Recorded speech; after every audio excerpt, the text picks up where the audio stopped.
is all, maybe it's madness. I'm begging you, please pick up the call. You're causing me damage. I should've known, wasn't your fault, don't even matter.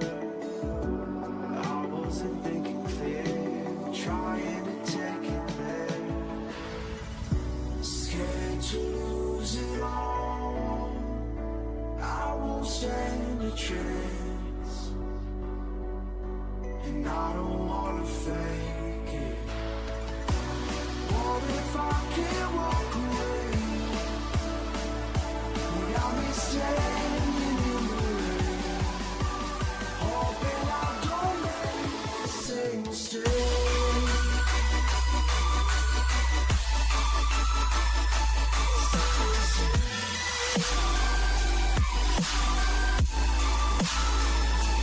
Same mistake.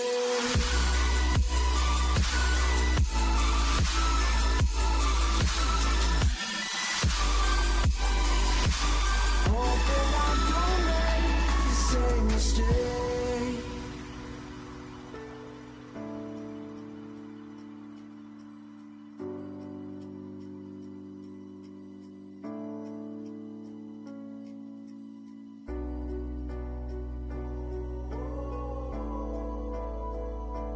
I'm just standing in the rain, hoping I don't make the same mistake.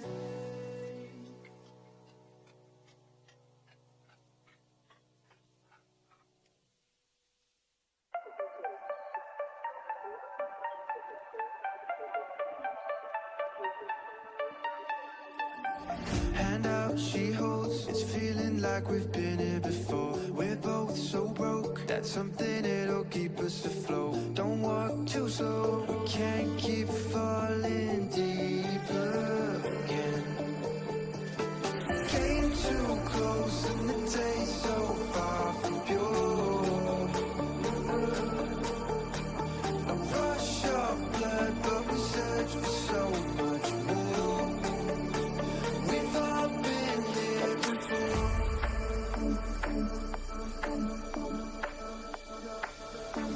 We've all been here before.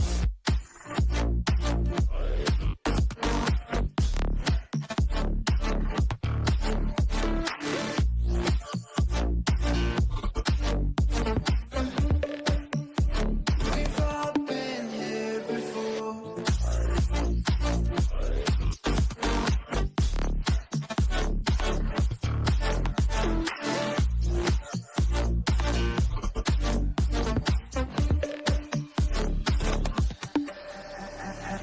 Hand out, she holds. It's feeling like we've been here before. We're both so broke. That's something that'll keep us afloat. Don't walk too slow. We can't keep falling deeper again.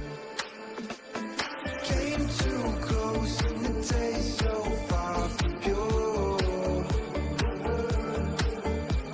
A rush of blood, but we search for so much more. We've all been here before.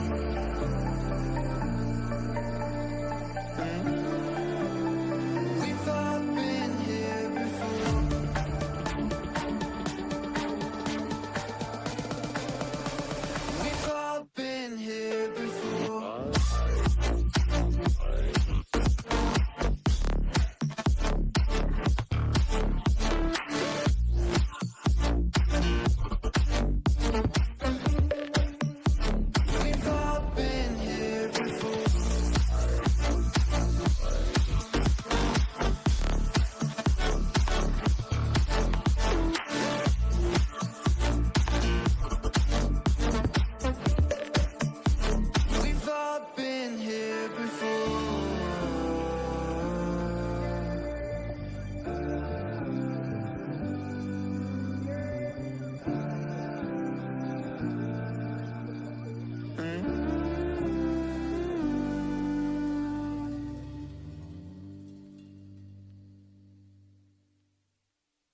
What's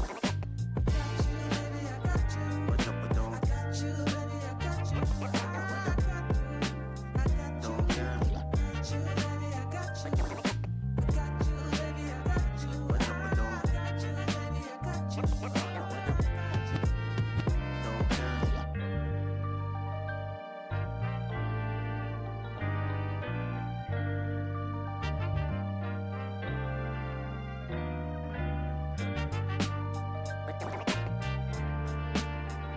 What's up with them? Don't care. What's up with them?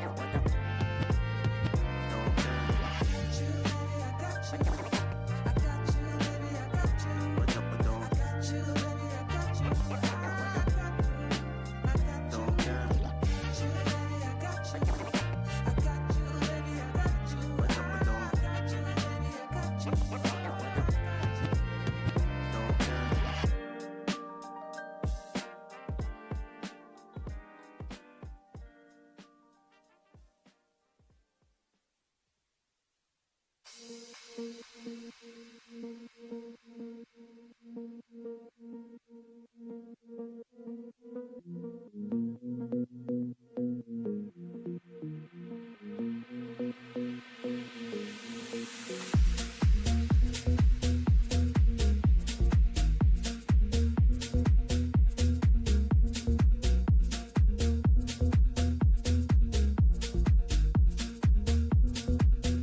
Ladies and gentlemen, welcome back to Shenandoah University Esports. We've got a good one for you here tonight. SU Academy Overwatch goes up against Akron Club Gold. NECC firmly under our belts. We've been busy all week planning, and it is done. We are through. We've had an amazing event, an amazing week here at Shenandoah University, and I just can't wait to get it all started. My name is Ben Kincaid. I am joined by Kyle Dexter. How are you doing today? I'm doing great, Ben. It's a pleasure to be here and to be, it's a great pleasure to have all these nice NACAD people over, have them stay over just for a little bit of give them a taste of how we do things in our program in person. Yeah, it's been a phenomenal week, right? I mean, we had the social last night. A lot of the admin got together, got to know each other a little bit more, and then NACAD here today, an all-day event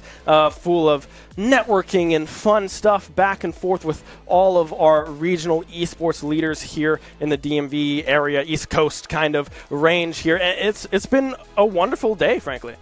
Yeah, and now that most people involved in the event had the opportunity to go sit down, relax a little bit, but unfortunately we're not done just yet for our Overwatch team Academy. They still have a little bit of work to do before they can go home tonight. We have our match tonight, and a little bit of a chaotic day on both ends. Yeah, I mean, we've been bouncing all over the place. We've been volunteering all day long, but let's take a little look back at what the week looked like here at Shenandoah Esports. We started off on a Monday with an unfortunate loss, Rocket League dropping to Eastern Tennessee, a very strong team, 3-1. And then look at this, 2 wins right after. Academy Street Fighter, 6-2-1 victory there for WAC. And then we had Varsity Super Smash Bros, a nice 2-0 for the varsity squad, which you are a member of. Our Pac-Man player doing a wonderful job here for SU Esports. Tuesday, we split a 3-0 loss for our academy. Overwatch team. And then Varsity Smash Bros. Yet again, why not? Another one for the squad Wednesday. A nice 1-1 split here for Tech and Mossman, doing a great job there. And then Thursday, unfortunately, a reschedule here against Old Dominion, trying to figure out what that one is going to look like here in the future. And then Academy Super Smash Bros. Coming through. Excuse me, that was a forfeit. My mistake. And then we have Academy Super Smash Bros. 2-0, looking very, very strong, up-and-coming players for the future of SU Super Smash. And then Varsity Rocket League, again, a bounce back after that loss earlier in the week, a 3-1. And now we come to today, Friday, Academy Overwatch 2 against Akron Club. Right, and so far in our Academy Overwatch team's, I guess, career span for this season, they would have an unfortunate loss for their NECC match earlier this week on Tuesdays. And I feel like for the Friday matches for NECC, I feel like this is a really good opportunity for them to bounce back from their previous losses, just like we saw from their week 1, where they got another 3-0 victory over their week 1 opponent after suffering a loss from their week 1 opponents in NECC. Mm-hmm. Now, the question is, what are we going to see? Because I know there's been a lot of swaps going on. We do have a sub filling in for one of our players tonight. Yeah, it's going to be interesting to see how this one goes, but let's not hear it from just us, right? We have Nando, our competition coordinator, standing by with Kevin. Guys, take it away. Alrighty, hello everyone and welcome to a quick interview with Coach Nando. Now Nando, it has been an incredibly long and beautiful day here at Shenandoah University, but it ends in a way that we can all relate to, something we all love, competition. How are you feeling going into this match? Yeah, I'm feeling great, but I think it's really about how the team is feeling. I know a lot of the teammates were actually working our event today, so it's good to see them here in good energy. They were able to take a break beforehand, so having them here and ready to go is nice to see. Great stuff. Now, I want to talk a little bit about this team. This semester, we saw a pretty big shakeup to the roster, just in general, sort of a rebuild as a lot of students are graduating. Tell me, how is the team starting to gel together during these first couple of weeks? Really great, actually. A lot of them were part of the team already, so them being able to already take that existing chemistry, transfer it to the new players, and keep building on that, it's really helping a lot with the current situations.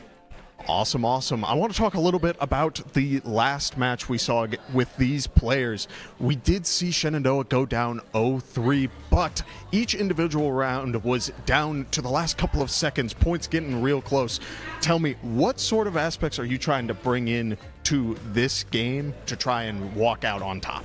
Yeah, so last game we had 2 players debuting. Our full support line was debuting, but with our current structure, how we're looking at how fundamentals are built and how that really supports the team, the name of the game last week or earlier this week was we were 99% there. Even with 2 debuting players, have never played on a competitive team, have never played Overwatch competitively, we were 99% there. Today we have returning for his second game, Ethan Hanks, and then we also have Abby back as our main support. So it's really nice to see that even with 2 brand new players to competition, we were able to get that close. We're able to do what we did last game, and hopefully this game we close it out. Beautiful stuff here from Coach Nando. Thank you so much for staying with us for this interview. We're going to pass it back over to Kip and Ben. So guys, take it away. Thank you, Kevin, and thank you, Nando, for that insight of our Overwatch team. 99% of the way there. Will today be that 1%, that full 100% for this Academy team? I guess we're just going to have to wait and see, but it sounds promising thus far. Right, and this week we have been facing a bit of a unique challenge within the team, how Jay Rudy's been out of the state, out of town for the last week or so. Because of that, we're going to start filling in for roles that we were just starting to get comfortable with. Yeah, we'll be seeing some new kind of strategies come through with this team. But first, let's take a look at where these teams have been in the past. Last season coming up, both teams not having a great showing last season, last semester. Akron going 0-7, unfortunately 0-21 on that map count as well. SU on the other side 2-4, 6-14 on that game record. Both of those wins being full 3-0 sweeps in favor of the Hornets. Let's see if they can keep that going. But let's take a quick peek at what this season looks like, Kyle. Right, and like we saw before, Shenandoah currently have 1-0 in their season. As last week, I believe they got a bye in their NECC pool, which is why we have not kind of broadcast for that yet. But as far as Akron, currently they are still 0-2 during this season so far. But both teams still have a way to bring it back, still have a way to either continue their undefeated streak or a way to redeem themselves, trying to gain some momentum in their season. And we see Shenandoah 100% series win and game win percentage this season. So they're looking pretty hot right now. And with these unique challenges brought to them, we're going to have to see if they can maintain this momentum. Yeah, I mean, SU has been looking good. You mentioned they're coming off of this bye week. So the standings might look a little wonky when we took at these groups here, right? We see 1-0, 1-0, 1-0, and then everyone else has played 2 games. We're assuming these 3 teams, there was either possibly a reschedule in there or just 3 teams with a bye. But nonetheless, SU standing atop the group alongside Thomas More and Marietta. So we'll have to see who remains on top, right? Will SU solidify themselves with a 2-0 start to the season coming through to week 3? We will just have to wait and see as we see the players locked in, ready to go.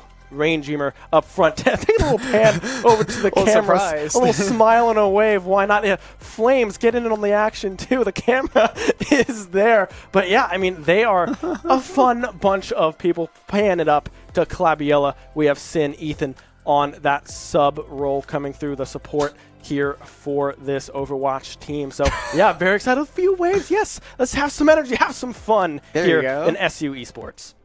Right, and you see the vibes, a little peculiar this week because, like I said before, we're facing these unique challenges. Ethan having to sub for a role that they are not usually comforted to. I do believe Ethan Sin is mainly a tank player, very well into those more brawly heroes / like dive like Hazard and Malga, but also can be flexible other roles as well. I have seen their DPS. They're pretty solid on that Sojourn, but tonight we will be seeing them on that support. And I do believe, from what we have heard from both Sin and Clabiella, it's going to be just a lot of Juno from Sin. It's going to be a lot of Juno and Clabiella with a mix of like Kiriko and Ana.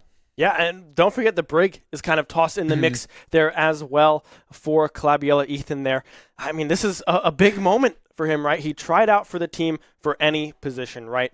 Very strong in all roles. Tank, DPS, and support, thrives in all of them. But like you mentioned, he is very familiar in that tank role with the Malga, with the Hazard, like you said, those very brawl comp dive characters. So we'll have to see how he pans out in this support role, but very confident going in. The team is very confident in Sin's ability here today, and let's see if he can prove it in some of these matches.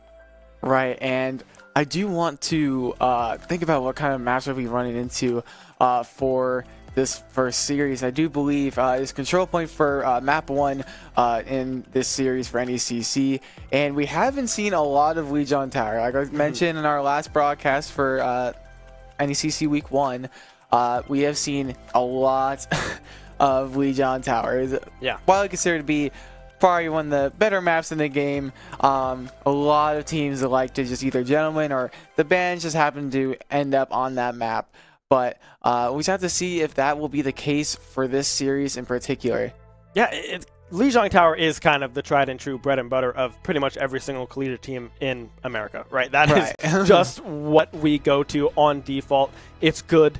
It's just a good map. I mean, it looks beautiful, mind you, as Very well. pretty. It's a fun map to play on, and it complements a lot of different comps, right? A lot of different playstyles can be put onto a map like Lijiang Tower. So we'll have to see what SU comes out with here. In the past, we've seen Rain Dreamer, our tank, on that Orisa. The Ramatra as well sometimes makes an appearance, knowing that that is her favorite hero in the game. We'll have to see if that one comes out. But Orisa is kind of that tried and true tank right now. That brawl style that a lot of teams come out with is with that Orisa or the Hazard or the Malga. Stuff like that is kind of what comes through in the meta. Flames is just a Reaper demon, right? I mean, Flames has very consistently found flank angles with the Death Blossom, able to capitalize on missed positions as well by the enemy team. And then Tiny Shiny will be either piloting the Tracer or the Venture. Clabiella on the Ana, Brig, Kiri, and then Sin is kind of just filling in whatever Clabiella does not want to play. Right, and we just got word that uncharacteristically, this map 1 is going to be on Samoa. Yeah. This is something I've hardly ever seen before in a competitive setting like this, where instead of going Legion Tower, you go something different like Samoa. And something I wanted to bring up, I did want to clarify, I do believe for NECC, we are not using perks for this week of season for competition. Yes. I do believe they resume next week, but I do know for sure this week they're currently disabled.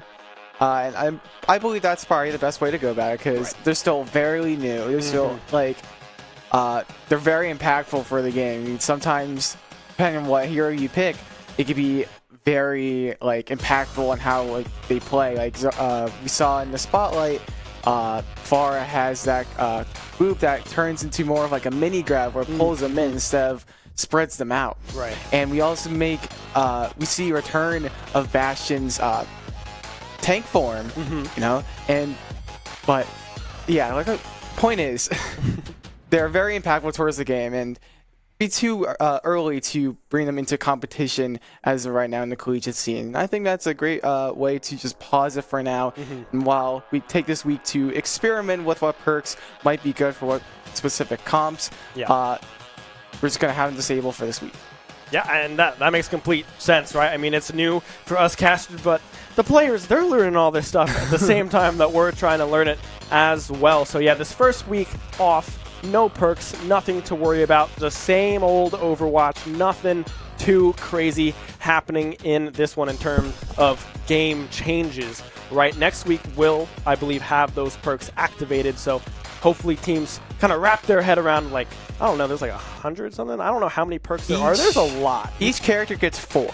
Each character gets 4 perks, so there's a lot in the game to learn and different combinations that you can use, and possibly could shift a lot of how these characters and heroes work with each other as well, right? Because one ability might work beautifully in tandem with another hero's ability that usually those heroes would not get matched up together at all in some of these team comps. Sometimes they work counterintuitive, right? So we'll have to see how that pans out next week. But this week, we're all good. We're all set, ready to jump into some control on Samoa here once the teams are ready to go.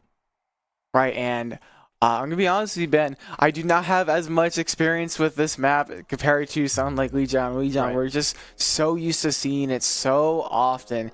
Such a very common map. Samoa, one of those maps where you don't really get to see that often, but I can still see a case for it being similar to Legion, where it can kind of support a different variety of comps. Yeah. Like we saw in that first point there, and that kind of like I guess a bit of an elevation towards like a lower part of the map kind of favors like those brawl comps. So there's also like that little circle around that like tower that can also support some brawl and or dive compositions. We'll just have to see what plays out here, as we already know what Shenandoah is all about. We love that rush. We love just going in and just having a very oppressive front line with that Reaper and that Orisa and or Ramatra.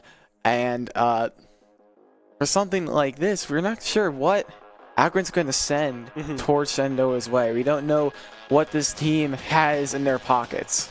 Yeah, I mean, we'd expect something similar, as the meta is really kind of in this brawl style, but something about Samoa going through these fly-throughs, there's a lot of angles for a Tracer to get into that backline, get some poke damage, and really just get the attention of those backline healers, whether that be a Juno. We saw it 2 weeks ago, right? Tiny Shiny was all over the backline on Lijiang Tower, and they couldn't heal anyone because they couldn't keep themselves alive. Tiny Shiny wreaking havoc in that backline, something that she is very good at doing, specifically on that Tracer pick, which is by far her most played hero in the game. Right, Taijai is so proficient in that Tracer, knows exactly how she is meant to be played, kind of just meant to be a big thorn in the side of that backline. She has the potential to just kill any opponent, I guess any squishy opponent with a single like full clip plus like a melee. She's capable of doing some crazy like high speed burst damage while also having the speed to get out when she's in any trouble. Yeah, I get out of jail free card with the recall, right? You get in, do a whole lot of damage, see you're in single digits, and whoop, see ya later, gone, right? You cannot catch that Tracer, a very, very slippery character. But I also want to point out some other members on this roster. Rain Dreamer on this Orisa has gotten high praise from the coach in Nando, right? Saying, you have the right calls a lot, pretty much 90% of the time. You just got to be confident. You just got to go in, be confident, and your team will follow you. So that confidence has been building slowly for Rain Dreamer on that tank position, making a lot of these calls and targeting a lot of these characters and heroes on the enemy team. And when they all start to click, this SC roster is super, super dangerous, specifically with the tandem of Flames and Rain Dreamer. Right, and that's what I wanted to bring up, the confidence that you mentioned before. When you're playing with a role like tank, especially in a game like Overwatch 2, when there is currently only one tank allowed in this 5v5 format, you have to have the confidence to make that space with the tank hero you selected, as you are the only one who is capable of doing such a thing with just the oppressive health pool and like the abilities that you have to either sustain yourself or disrupt the enemy lines. And to kind of have that duo position with Flames as, you know, Flames, the Reaper guy, also has a little bit of an Ash in the bag. That's if he really needs it. But 90% of the time, we will be seeing that Reaper, and I don't see why not, right? Just such a very proficient character in the way he like functions, right? Flames so good at just being a thorn in their side, kind of like how Taishai is with Tracer, but in like a different way, as he's just much more frontline. He has a lot more sustain with his lifesteal passive, and he also has sustain with his fade as well. Yeah, I mean, Reaper is one of those characters that kind of has a little bit of a get out of jail free card with the fade. That Reaper has one of his abilities just going pretty much invulnerable, but you can still kind of see where he goes, whereas Tracer just kind of disappears and gets yanked out of there as fast as possible. So we'll have to see how Flames does, but we've seen many, many a time that this Reaper Death Blossom finds its mark a lot of the time, and a lot of it is paired with the Terror Surge from Rain Dreamer on this Orisa. Pulls them all together right into a beautiful flower planted by Reaper, right? So we'll just have to see how that goes, because that tandem in that front line of this team works very, very well together. Right, and that's the beauty of ult combos, right? Like you said before, Death Blossom is just a massive circle around Reaper essentially, where he will die if you go in here, right? So naturally you want to step away from Reaper. You see he's about to Wraith form in, you're like, okay, he might be about to raise, might be worthy of me to back up. So what if the Orisa was right there next to him and she pulled you in with your Terror Surge, nowhere else to go? You have to take the damage from the Terror Surge and the Death Blossom. Yeah, it's going to be interesting to see how this works. We did just get word we're running into some technical problems, so we will be going to a quick break. Do not go anywhere, and we'll be right back. Shenandoah University is a big little university rising. With 22 Division III sports teams, over 200 areas of study, over 300 annual performances, an elite academic esports program, nationally ranked health professions programs, one of the biggest university presences on Broadway, immersive AR and VR learning programs, cybersecurity and computer science programs, and innovative undergrad and graduate programs. all at a place that cares for you. Shenandoah University is the big little university rising. Find out more at su.edu/rising. We have the Esports Arena right here on campus in Winchester, Virginia, and this facility acts as the hub for all esports activity at Shenandoah University. Students are able to use this space not just for competition and practices, but also as a living learning community and a sandbox for them to come and explore and practice and try out things related to and through esports in the gaming industry, so that they're getting that hands-on learning and the skills necessary to help them find a career by the time they graduate. We also have the professional level broadcast production booth, where we do all of our broadcasting and production, from casting of our games that we play right here on campus, to working with outside entities to record footage for them as well. In addition to the space that we have here in the Esports Arena is the Esports War Room. Our students get to use that space for studying, but also outside projects. So our students get to use this space for professional development and the academic side of our esports program, which is such a critical component to go with that competitive element that we have. So we combine all of our facilities at Shenandoah University with competition, community, and career preparation. We have over 250 days of programming, and there's something for everybody, and we want you to be part of it.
understand it.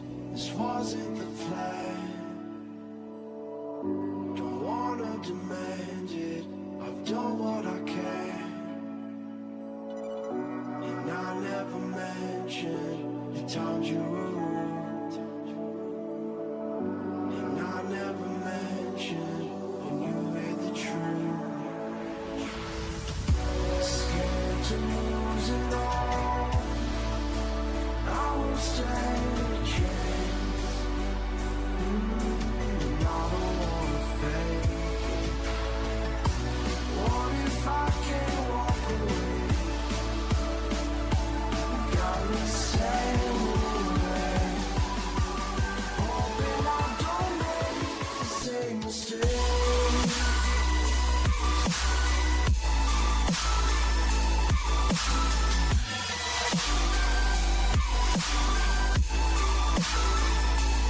Same mistake.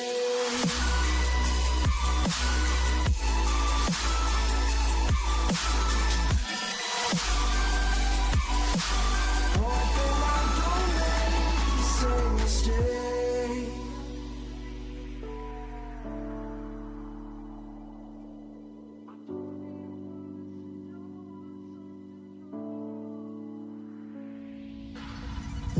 I don't like to leave things unresolved. Maybe it's madness. I'm begging you, please pick up the call. You're causing me damage.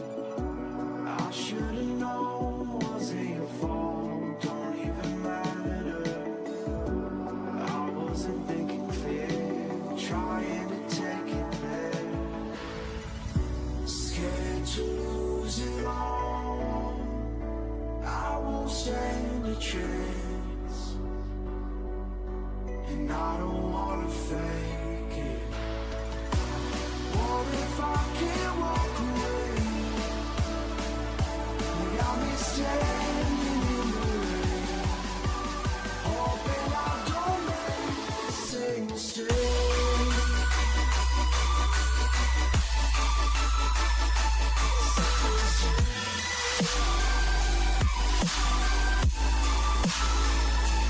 Same mistake.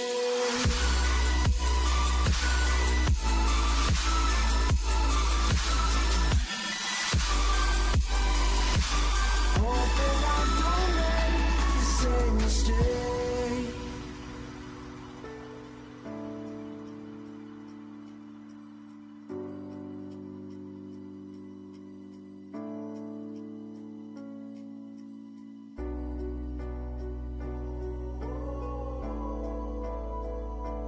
I'm just standing in the rain, hoping I don't make the same mistake.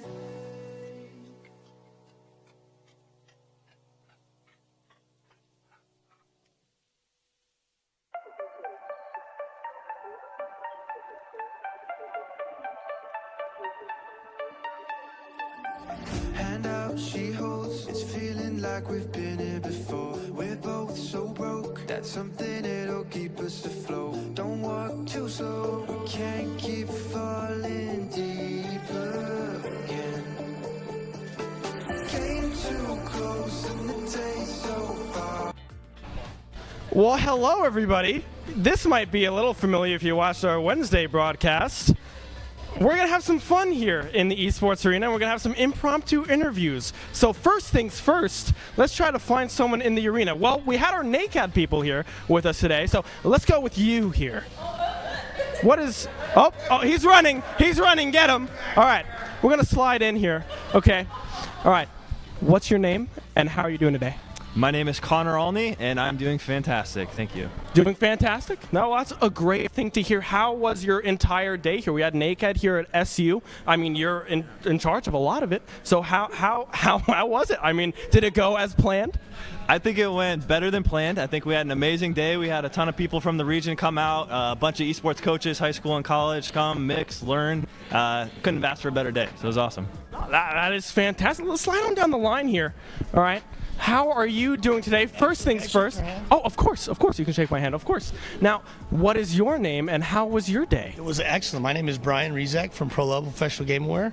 and I'm sitting next to my bud Connor here, and we had an excellent day. Great time here. You guys got a pretty cool arena and place to call home. So. Well, thank you very much. We appreciate that. Was the day a success in your eyes? Was this like the bread and butter of what everything should be? The bread and butter and a lot more, man. A lot more. A little ramen too. A little ramen in it, and it was just a really good day. Savory, beautiful day. And it's not over. It's not over. It's not over one bit. All right, let's go over. Oh, he closed it. We'll see what happens. Let's make a wander. Oh, is there an update? One more question. Come over here. Willie, how you doing today? I'm doing great. Thanks for asking. How are you guys? I'm doing great. Is the Minecraft grind going well? I'd say it is. I'd say it's going. I've been having a great time. Well, that's good. We got some mods in there, too. There's, like, mirrors and stuff. I don't know what he's doing. Some kind of witchcraft. I'm not entirely sure. Some enchantment books as well. Love to see it. I think that's all we have here for this little interview segment. So we're just going to toss it back to a break. Maybe I'm going to be running back to the desk. Who really knows? We'll find out. So goodbye.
Oh, hey, I didn't see you guys there. Sorry about that. We were getting our jam on here during the break.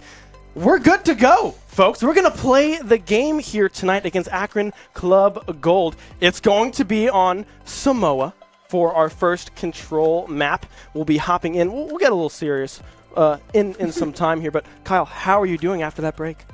Feeling great. I saw you were having a great time as well. Not only just the interview, but I believe during that break you were breaking it down on the dance floor there. Yeah, I mean, I don't know. You probably saw on the arena cam. I think we clipped it as well. So that'll be something in my future that I'll have to look back on and be like, wow, that happened, didn't it? But yeah, it's going to be great, right?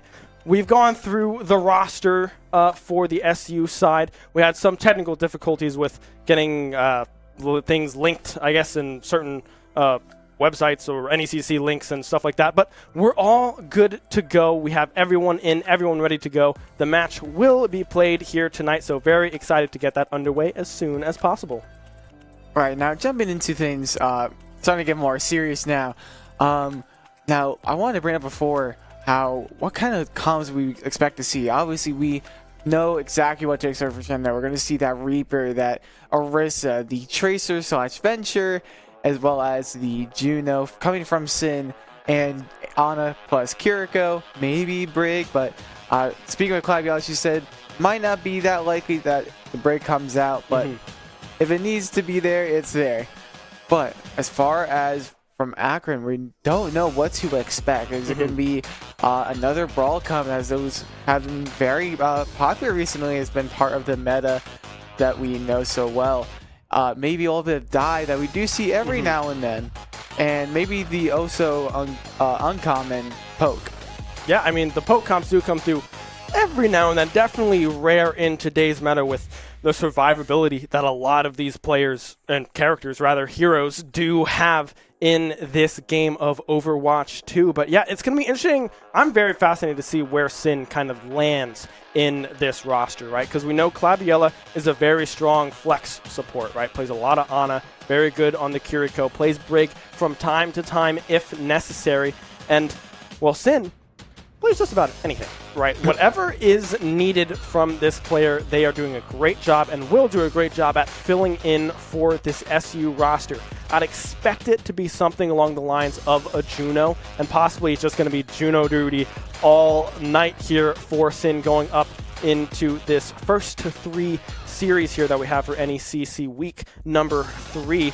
SU trying to stay undefeated, moving on up to a 2-0 record after last week's bye here in NECC. We'll see if they can do it here or if Akron Club Gold can have a little magic and get their first win of the season. Right, this match in particular means a lot for both teams. Shenandoah, they want to continue their winning streak from that week 1. They did have a bye last week, but they want to keep that winning streak going, see how far they can go.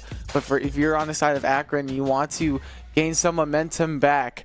But we are just getting word now. We are officially starting the match after, Hooray! Hooray! After a long wait of technical difficulties. We deeply apologize about that. But like I said before, Map 1 is going to be on the Samoa map we do not get to see very often compared to the oh-so-popular Lijiang Tower. Yeah, this is kind of similar, at least in this little point here with that kind of pillar, very similar to Control Center on Lijiang Tower, the first point that or I guess the second point? Second? I think first. It's random. I think it is random. I think you're right. It's one of the points on Lijiang Tower, but it's very similar as we load in to map number 1, game number 1. This is kind of what we were thinking on the SU side, right? We have Flames on the Reaper. Tiny Shiny, has the Ramatra up and available, but will be swapped. It's just kind of a teleporter just to get some momentum out of that initial spawn. Claviella on the Ana, Sin with the Juno, and Rain Dreamer on this Orisa.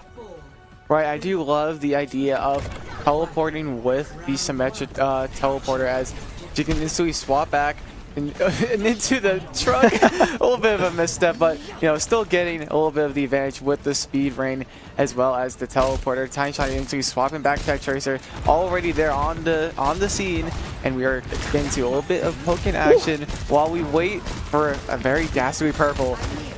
Yeah, I mean, that was close. That purple hitting 3 members. The Reaper on Akron almost going down, but now we see Tiny Shiny already getting this poke into the backside, being the pest that she always is on this Tracer. On Akiri as well, almost gets the kill. Will finally drop Sunwolf going down as well. It's going to be a 2-for-1 trade. Flames, Ranger, we're getting dangerously low. The Orisa will fall. Flames, Paracasual able to get that one up and off the board. The kills coming through for Akron, but the sustain coming through for SU. Sin keeping everyone else alive. Right, we did get a little bit of momentum coming from Shenandoah as Tiny Shiny was able to take out one of the supports, getting dinked by Sunwolf. But you see Shenandoah slowly lose momentum as it all started with Ranger going down to Senya, the jump for Queen, who is a character I'm personally a massive fan of. Jump Queen, one of those very fun, very high-octane characters, just loves to go in, pull people in with those knives, and apply that lifesteal with the bleed. Yeah, Senya going in on this Junker Queen, taking down to the front line tandem of Raindreamer and Flames does go down. Means the first cap of this point will go over to Akron. Sunwolf, has that ult up and available. Many members on the side of Akron about to have theirs up and available. Tiny Shiny does have the Pulse Bomb. Claviella with the Nano as well. If they can find the angle, specifically if Tiny Shiny can find the angle onto this backline, that could spell disaster for Akron. Right, and Tiny Shiny, we've seen many clutch Pulse Bombs getting shot here, 2 getting purple, as well as the Carnage getting popped.